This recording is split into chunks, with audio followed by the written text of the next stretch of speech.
Everyone, welcome back to Dad Space. I have a gentleman that I met through a friend. Thank you, Victoria. Nate is here, and we're just laughing about the website that's being fixed and updated in the background. And I love the website anyway, Nate. So welcome to Dad Space. Nice to have you here. Thanks for having me. You good? You good? I'm good. You're much too kind. Oh, come on. Yeah. There you go. The website is terrible, but I appreciate it. If you need a website built, you go talk to Nate, and he's going to take care of you. How's that? No, No, Nate. no. That's not one of my lanes. There you go. Awesome. I can tell you where to go. There you go. Awesome.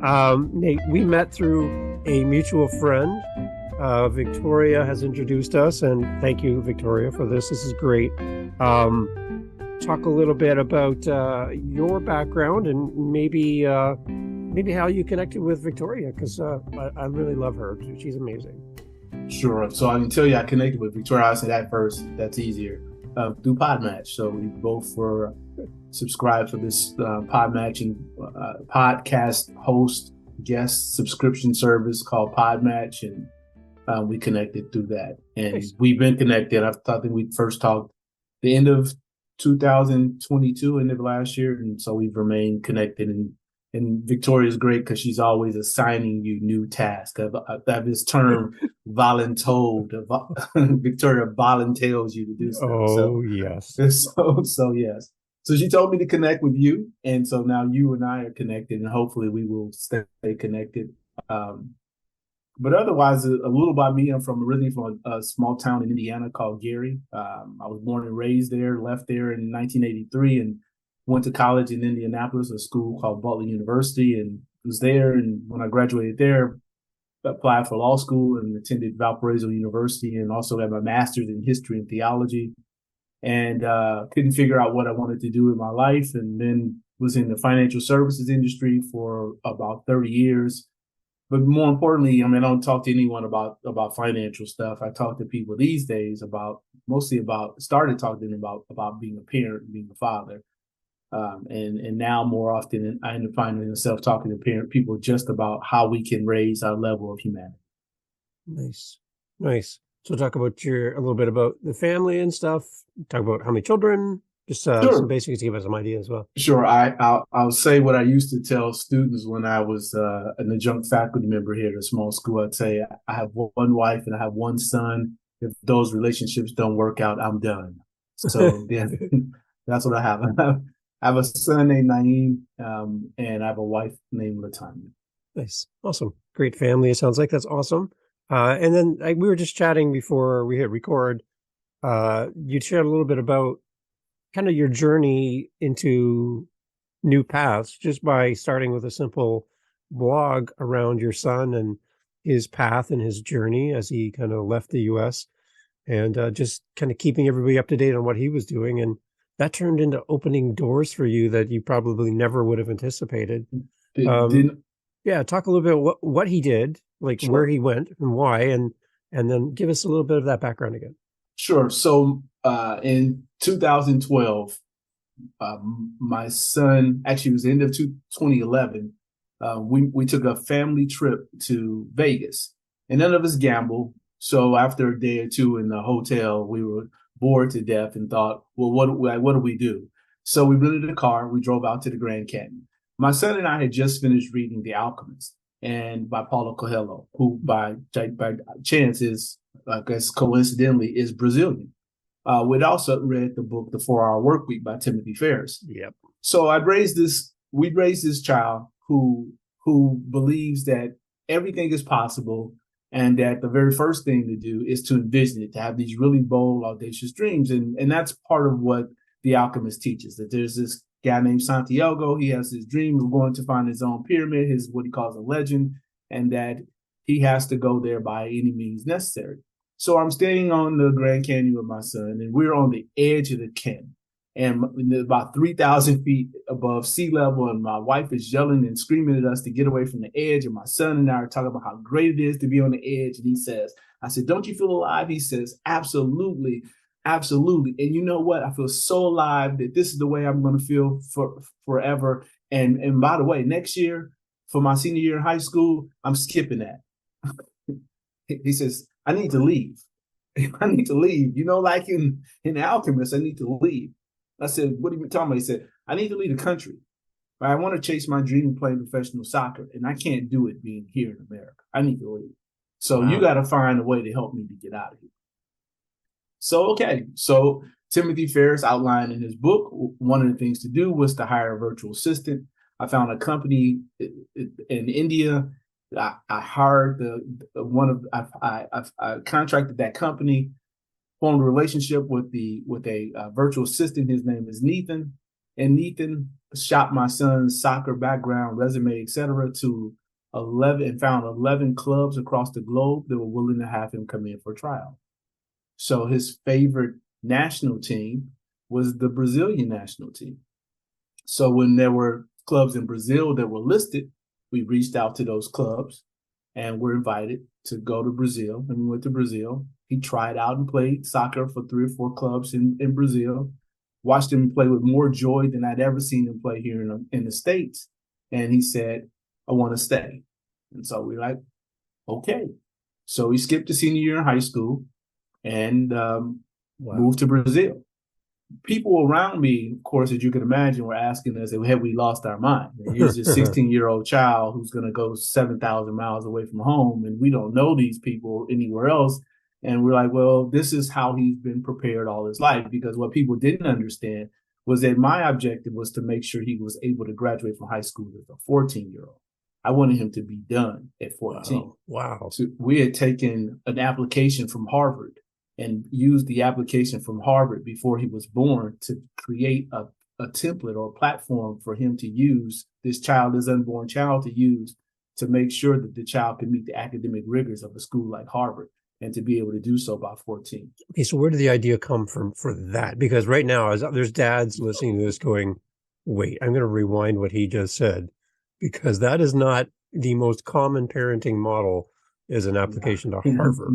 No, nobody. In 1994, when we started this journey, again, as you can imagine, well, no one knew we'd written Harvard. No one knew until 95 when he was born. But in 94, wrote Harvard. And the reason I wrote Harvard is because, Dave, I was a third year law student, and I had no prospects for a job. I had no idea what I was going to do. I wasn't a great student. I wasn't a terrible student. I did better in graduate school than I did in law school. But I really didn't know what I wanted to do. And honestly, I pretty much decided after beginning of my second year of law school that I did not want to practice law. And so here I am in this program to get a law degree. And all I know of about being a lawyer is going to be barred, to sit for the bar and be a prosecutor or a defense attorney or something. And I didn't want to do any of that. But I'd also asked someone to marry me, and she was expecting that I was going to be a lawyer. And now I'm like at a complete loss about what I want to do with my life. And I'm realizing that what I really wanted to do, I'd started speaking for the university, and they would bring in students, and I would encourage students and families about the importance of college and sort of life planning. And I was really enjoying that. And I'd written my graduate thesis, and it was supposed to be a 25-page paper, and it turned into 150 pages. And I wanted to publish that as a book. I really figured out, okay, I think I kind of know what I want to do, but now I can't do it because people are counting on me. I have a child who's coming. Right. I have a wife that is expecting me to be a certain thing. So I just thought, well, if I was at a different law school and I was faced with this problem, would I have this problem? And I said, no, if I was at Harvard, no one would care what my grades were. It would just be that he's a Harvard Law School graduate and people would want to probably hire me. So with that as a background, and I said, well, then what would it have taken me to get to Harvard? Well, you probably would have had to have a better undergraduate experience. And what would it have taken you to have a better undergraduate experience? Well, your parents would probably have to prepare you to have done better in high school. And how would you have done better in high school? Well, you probably have done better in middle school, right? You see where we're going. And so then you're like, well, it all starts at the beginning. So we got the application from Harvard to figure out what it would take to get to someone to get a child to Harvard and use that as the template for everything in his life. And Harvard said that there was, 3 things that they were primarily looking for. And the thing that was least astonishing to us was the academic portion. Because, of course, you knew Harvard wanted you to have great grades and test scores. But the other thing Harvard said was they wanted students who cared for something greater than themselves, and they wanted students who were world citizens. And I'm like, oh, okay. And so we use that to raise him to be intellectually ambitious, to be globally and culturally competent, and to be humanitarian driven. Wow. That does not come with your newborn baby at the hospital, those instructions at all. No. No. You're No. kind of sneaking out of the hospital going, I don't know what I'm doing as a father. I don't know if I'm going to do it well. There's like no instructions, but they trust me to walk out with this baby and they're not following me home. So, That's know, true. you're trying to figure this all out. So what an amazing template to kind of build off of, a foundation, right? Yeah. And it was, I always tell people that really what it was a gamble. But if everybody's gambling, if everybody's saying we don't have a manual, then, well, why not? What happens if I create my own? And so when you say, hey, I want a child to meet the academic rigors of Harvard, then you start to say, well, how do you get started with that? Like, what's the most important thing to preparing someone to do well academically? Well, the sooner I can get them to be able to read, and the sooner I can get them to be able to count, like in my mind, that's where it started. So I just started to do research about who was teaching children to read and count at an early age, and came across a gentleman by the name of Glenn Dolman, who was teaching children with brain injuries to read and count, to do math, sophisticated math problems, and read exceptionally well by 18 months. And I'm like, well, hold on a second. My child doesn't have a brain injury. So if this is working for children with brain injuries, well, why don't I just try to do some of these things he's suggesting? And that's where we started with that. Wow. So this is a completely different path, Nate. I love this. This is what I love about having a great conversation is you as a parent, like I'm just thinking if there's a parent listening to this and they're expecting and the baby's coming soon and they're hearing this, they'll be like, they're going to share this with somebody and go, you got to hear this. Like what an amazing idea. When you're telling your family and friends your plan for your son, what were they saying? Like, were they having the same reaction or they, what? Oh my goodness. So no, man, you know what's funny? So, and you can cut me off at any time because No, it's good. this is a really a joyous walk back down memory lane. So a month ago, today is today's the 12th? Yeah, a month ago today, I think Naeem graduated from Carnegie Mellon with his PhD. They had the hooding ceremony. Yeah.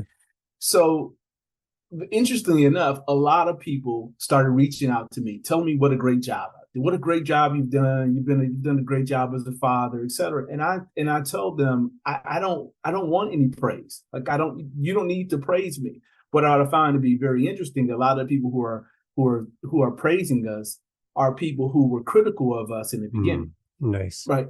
So that's the funny part, that they forgot about how hard they were critiquing us. And why are you because so Glenn Dolman, as an example, said, hey, take big picture books. And while your infant is laying in the crib, just read the big picture books and show the pictures and say whatever is on the picture. So if you have a fire engine and you say, this is a fire engine shows up for an emergency. When there's a fire, here's what a fire, like you just say everything you could possibly say. And when the child's eyes start to move away from the picture, then you change and put a new picture up there. And you do the same thing with the next picture. What he was prescribing was that this is the way you build vocabulary. This is the way, so kids hear the intonation in your voice, so they start to learn how they should speak and will speak. So don't ever use any baby talk, none of this gaga goo stuff. No, so we did that. So people were like, what are you doing? And then when you come over in his home, in his crib, we play language tapes. So you might walk back in the room, Dave, and hear, hola, ¿cómo está? Bien, too. Nice. Right? You might hear Guten Morgen, Guten Tarde, and folks are like, Nate, what are you doing? And do you speak those languages? And I said, no, but there's some science. There's some science around the brain, about cognitive development. And they're like, man, you all are crazy. All right. So, fast forward to where we are now, people think it's great. But in the very beginning, people thought, pretty much lost their mind and thought perhaps that I had somehow drugged my wife to, to What is participate in going my on in that madness. house? What is Exactly. happening over there? Exactly. But when your kids are small like that, they're just a natural sponge, right? They're just taking in everything. And that's setting all of the pathways to learning from the very beginning. And I just think when you talk about that Goo Goo Gaga stuff and, it's cute. Okay. It's cute. Yeah. Right. I got that. But what are they learning? Right. No, you want them to rise up and see life with curiosity. Right. Yep. And so if Yep. you're curious and you put that in front of them, you're going to build that natural pathway to learn right from the beginning. I love that. Yep. And that's what you and I were talking earlier. I was saying that one of the things I realized that it wasn't enough for me to do stuff to get him prepared. It also required me to be better. So Yeah. I had to read more. I had to increase my own vocabulary. And so Right. one of the things that I did with him is that I wrote him letters. And that is part of the journey as well, that because I had a tumultuous childhood and I thought I was going to absolutely mess it up. I was going to be like my father. I figured, the sins of the father are passed on to the child. I'm my father's fruit. I can't somehow reconstruct my DNA. And so I was so fearful I was going to be like my father that what I wanted to do is at least write him messages and notes before I messed it up. So I Mm. started writing him notes before he was born. And I wrote notes about what I hoped for his life when he was small. When he was 2, he walked to the mailbox with me and asked me for mail. So I was getting mail and he says, well, where's my mail, Dad? And I said, man, there's nothing in this mailbox that's good. And he said, but Daddy, I want mail. And then it was that insistence on by this 2-year-old that encouraged me to do something that then became something important later on. I started writing him letters. And I wrote him until I write him now. It's in a different form, but I write him every day. But I was writing him then. And so then when he is a 16-year-old decides that he wants to go off to Brazil, I have enough things that I've written him that I put 36 or 38 of these letters I'd written to him in a binder and figured, well, you're going to be 7,000 miles away. You're not going to want to talk to your father. So I'm going to put these letters that I've written you, because all of these letters are about what you will do as a man, not what you did as a boy. I never wrote him as a boy. In fact, I would tell my friends that he was my MIT, my man in training. And so he had those letters. Yeah. And when he was in Brazil for the first week, I think 4 days in, my wife called me. I stayed in Brazil. We went to Rio for a few days. She said, you're going to have to go back to the academy. He's not doing well. I think he's going to want to come home. And when I get back, he's got a big smile on his face. I said, are you okay? He said, yeah, I'm good. He said, let me ask you a question. I said, what's up? He said, did you put the letters in any particular order? And I said, no. I said, why? He said, because I reread the first 3 and I remember my purpose. I'm going to be fine. But more than that, Dad, when I read the letters, I remember that not only can I do something, I know it's going to happen. But here's also what we're going to do. Whenever I return, we're going to publish these letters and share them with other families, because other parents and children should benefit from what you shared with me. Wow. And thus that became the first book that I ever wrote, which then made me, put me in the line or to be here with you today. Holy cow. What's the name of the book? Raising Supaman, Supaman. Mm-hmm. Okay. Yep. Nice. Okay, Yep. we'll put a link to that. That's amazing. I love the idea of writing to your kids too, because things go by so fast, right? And I think that's the biggest regret as parents maybe is that we didn't take the time to capture those moments, capture our thoughts. Yep. Again, this is your first time being a dad, so you're learning as you go as well, right? So exactly, you don't know what you don't know.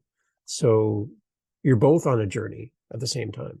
Yeah. Yep. And so, so we said, hey, you asked where you started. He was leaving and he's 16. Well, here's why he was able to leave because because we started off so early. We started off so early preparing for him to be able to leave. So when he says, "I'm ready to go now," I'm like, well, I, you're ready because this was part of the plan for you to be ready. It started its own foundation as a 14-year-old. As Harvard said, right, you need to be humanitarian driven. So he had a foundation called the Social Just Us League, and he'd run drives to care for homeless teens, and he had done stuff to help with young children to learn to read, because here he learned to read before age 2.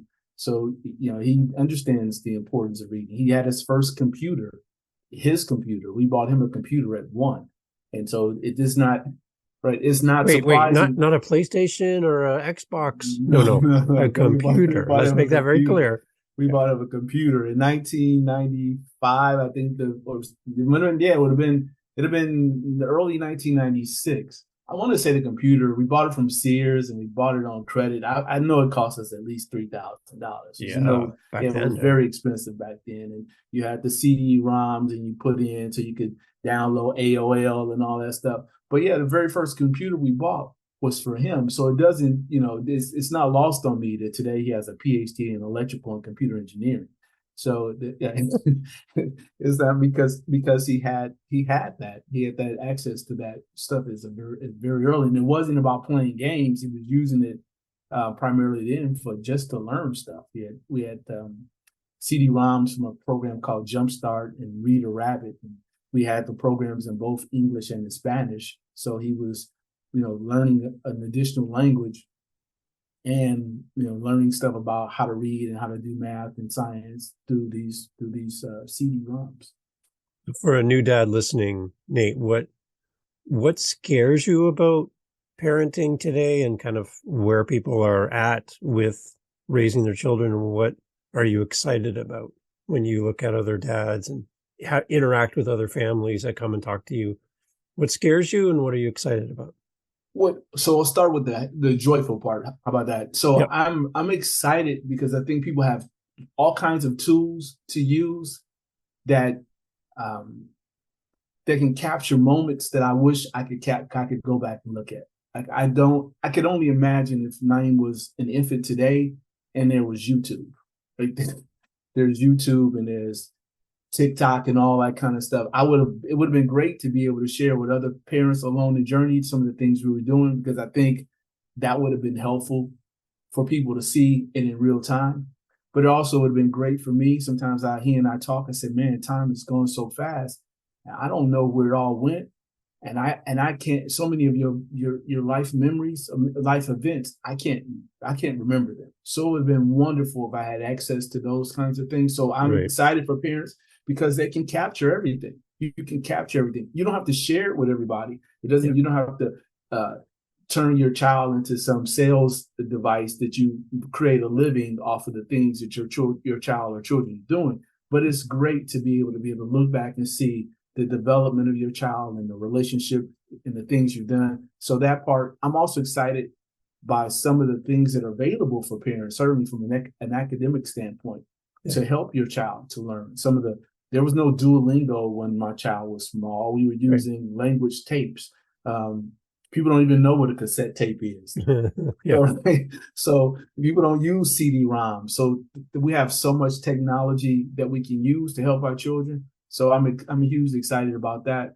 What scares me is that I feel like we're at a time and place where people are more interested in outsourcing their children's responsibilities to somebody else, and that part scares me. So like during the pandemic, hearing educators then for the first time in a while say to parents that we need parents to participate was disheartening, because I think parents should have always been participating. We shouldn't have needed a global pandemic to say, parents really are the children's first teachers. And so it scares me that parents don't realize that the fate of their children really is in their hands. But so often we've been taught to outsource it to other people. That's a great point. Yeah, because there's a lot of parents scrambling with like responsibilities and work and time and everything, and not having time to teach their children, and then, like you said, just dumping it onto another outsourced person to do that for them. Where's that where's that connection and commitment and responsibility lie, Yeah. right? And I think when we think about how busy we all are, and it's not like I'm not a perfect person. Of course I'm not, but I just want to I want to acknowledge that to Yeah. anyone listening. But at times you have to make a decision about what really matters to you. So Dave, early in my career, I wasn't making much money, if any money, right? And my wife was in graduate school, and so we had to make a lot of financial sacrifices. But the one thing we never sacrificed was what was best for him. Yeah. It wasn't about what was best for me. I had opportunities to take a job once that was like 10 to 15 times what I was making at the moment, and I was making only about $30,000 a year. And when the gentleman offered the position to me and explained to me what would be required of me, I said, "So does that mean I'm going to have to be gone in the evenings?" And he said, "Oh yeah, you're going to have to spend a lot of time away from home." And I was like, "I can't do that job." So as much money as I could have made, what mattered to me more was just to me was driving my son to school every day, helping him learn to read, helping him learn to count, thinking about what he could be in the future, and not what was best for me in the immediate. Now, it worked out. I feel like it worked out. I don't feel like I've missed anything by not making 10 times or 15 times more money than I could have made, early on in my career. But my life with my son is hugely better than I could have imagined would have been, because I've seen other families try to struggle with trying to have it all. And I just don't think you can have it all. That's one thing I've said to families all the time. There's no such thing as having it all. You can have a lot of something, but you have to decide what that something is that you want the most of. And for me, it was my son. Anything as you look back at all the successes and all the milestones that have happened throughout your life of your son and as a family, anything that you're kind of like, this particular thing I'd love to kind of get another shot at. I'd like to be able to do this portion again. Yeah, my son ran track, and he was pretty good at track and field. Fact is, I want to say as a 12-year-old, he ran in the indoor nationals and he finished second in the nation. And wow. And finished, I think it was in the 408, in the 800 or 200 and no, fourth. I don't know. He finished in the top 5 in 2 events. And then we went to a larger track meet. It's called the Phoenix Invitational, and there were athletes there from, I want to say, Jamaica and the Bahamas. So there was some international competition. And he finished 5th there. But when he never ran track in high school, and that's because we couldn't get an agreement, I guess, with the track coach to understand that this young man's aspirations were far bigger than running high school track. Yeah. And so that's one of my disappointments and similar with soccer, that he couldn't get the kind of experience he'd hoped to get in America, such that he needed to leave the country. I wish that I'd known how to get him out the country sooner, because then I probably would have done that at 12 or 13 rather than 16. Wow. Those are probably the only two regrets that I have about his childhood. Amazing. I love how you've set your son up for his future as well. You've kept him in mind, his future the entire time. Like even when he's in the crib, you're thinking about the long-term plan for his life. Yeah. What's his feedback on all this? I'd like to know what he thinks of all this. Well, I was, that's been the common question people would ask, and I'll say, "Hey, you're welcome to ask him. I can connect you with him. He would be a great person for you to talk to." I think he is exceptionally grateful for the life that he has. He understands that, but I also think, in fairness, he is a 20-something-year-old young man who is just starting to get some of the life experiences that you and I now have.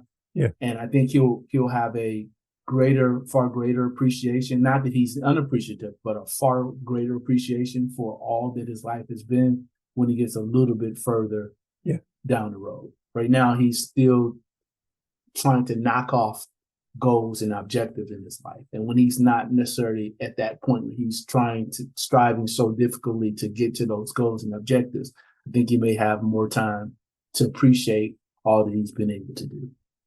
Amazing. Yeah, before we hit record, we were just sharing some ideas back and forth about leaving a legacy and what our life means in the big picture, and we were kind of trading analogies back and forth, which was fun.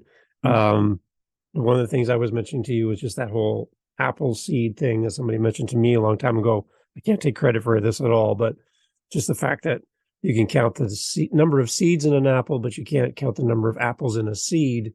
And that you guys from an early days for your son were planting seeds that you didn't know if they would ever take hold or turn into anything, but you still kept planting, and again, you just never know what your actions are going to lead to, right?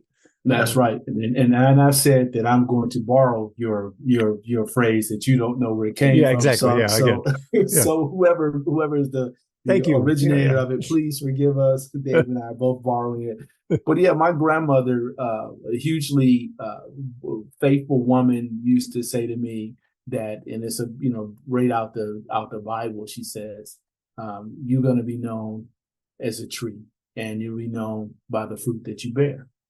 And so, like, okay, all right, and then I saw The Lion King, which basically said the same thing to me, right? With that Mufasa and Simba, and Mufasa in this moment comes back to Simba and says, "Simba, you've forgotten who you are," and so yeah, so I think the very same way that I'm the tree, and he's the fruit, and if I can't expect it to be him to be an apple as a fruit if all I am is a peach tree. Yeah. That I have to be consistent with what it is I want him to be. Nice. And again, I love the idea that you're learning as a dad, as you're raising your son and making mistakes, learning from them, but as well having a plan. And I think that's the biggest thing that anyone listening, if you don't have a plan for your child, early days, you're just going to kind of bounce around with no direction, no thought of the future, and you're just going to try things. But I love your approach, Nate, that you actually have thought it through and you kind of just work the plan and let's see where it goes. And so, yeah, I do have, we've started with an end goal. So we could at least say we had an end goal. The end goal was to, hey, how do we get to Harvard? Now how we get there is a little bit of a trial and error. But I think the important part to say to any new dad or any new parent is that when you're talking about raising a child, you're also talking about raising your own standards. And I think we lose that, okay? Because I hear a lot of parents say, well, this is what was done to me. Yeah, but it was terrible. It was terrible 30 years ago when it was done to you. So why would you replicate terrible behavior? Like, you have to raise your standards when you're raising. Raising is an action word. It is something that is happening in real time as opposed to raised. I raised my child. No, that's past tense, but we're always raising, and we should always be raising our own standards. Amazing. Okay, Nate, what's next for you guys? Your son's on his journey now. What are you guys doing? What's your thoughts and plans? Well, his next stop is NYU. He was accepted into, I think, 4 MBA programs. So he's going to NYU in the fall, and he's going to work on his MBA. His long-term objective, I don't know folks that says he just got his PhD. Why is he going to get an MBA? Because his long-term objective is to start his own energy technology company. And what he does not want to do, because he says he's been around his father in part long enough, is to have to work for somebody else. So he wants to make sure that when he seeks venture capital to start his company, that no one can question, one, if he's a subject matter expert, because he is. He's got a PhD, he's a doctor. And 2, that he knows how to run a business, because he's going to have his MBA from one of the top universities in the nation. So that's what he'll be doing for the next 2 years. We've written a couple of children's books together, and so we'll release the new one in, I think it's August. It's called The Amazing World of STEM. So it's his 3rd book that he's written, 2 in collaboration with his father, 1 on his own, and the one that's on his own is also there's a Spanish and a English version, because he speaks 4 languages. I think I mentioned he was multilingual.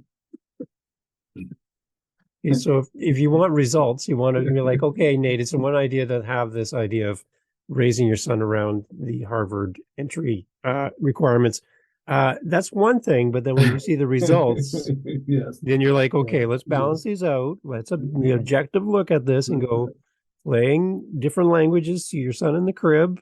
And you Yep. have no idea what they're saying, but you know he's soaking it in, and he speaks 4 languages. It's like, well, okay, those kind of go together. I think Right, those fit. right. I don't speak them. He learned he I'll just say he won't take credit for it. He was introduced to 6. He can speak 4. So yeah. Wow. I speak 1, and depending on how you feel about me today, you might not think I'm so good at the 1. Amazing. Nate, thank you for making time today on a rainy, cloudy day on your end of the on the screen there. But I just love listening to a dad with a plan, and I know it's not just you and your wife together, but great to see how a family can come around and chart out a future and see where things go, and then see the fruits of your labor, back to the tree thing, the fruits of your labor as it kind of unfolds in front of you. That's got to be a proud moment for you as a dad. Grateful. Yeah. Grateful. I'm grateful. Yeah. I'm trying, I don't want to sound, I don't sound disrespectful to anyone. I figure I should be grateful because, Dave, honestly, people like you that I met along the journey who are bright and shiny, sunshiny days on a cloudy day for me, keep my spirits up. And then when you go home and you're with a child, it allows you to be bright and sunshiny for someone else because someone else pours some sunshine into your life. And so we know, we're all a part of this great circle together. Yeah, right. So I'm just grateful. I'm grateful that people continue to pour good things into my life and people pour good things into his life. So, and hopefully I can reciprocate and pour things good into the universe for other people. Amazing. So we're going to have links in the show notes, everyone, to go check out Nate's new website, which is coming in the future. Yes, there you go. Coming in the future. Near future. But everyone, go out and check out the books. Check out some amazing letters to Nate's son in the process, what he wrote. There's so many great things here that we can dive a little deeper. Nate, where do we go? What do we do to connect with you? I want you as a speaker at my event. I want you to, I don't know, raise my son for me. What can we do? How do we connect? So you can find me at the old website for now. The address will be the same. Nathaniel, Nathaniel A Turner, TURNER.com. You can also find me at the League of Extraordinary Parents. That website is lxtrap.com. It is a organization that not-for-profit that my wife, my son, and my closest friend, Dr. Willie Underwood, created to provide parents with some tools, techniques, and strategies to backward design their own children's life, to give their children the life that they always imagined by sharing with them some of these same, processes that we use with our son.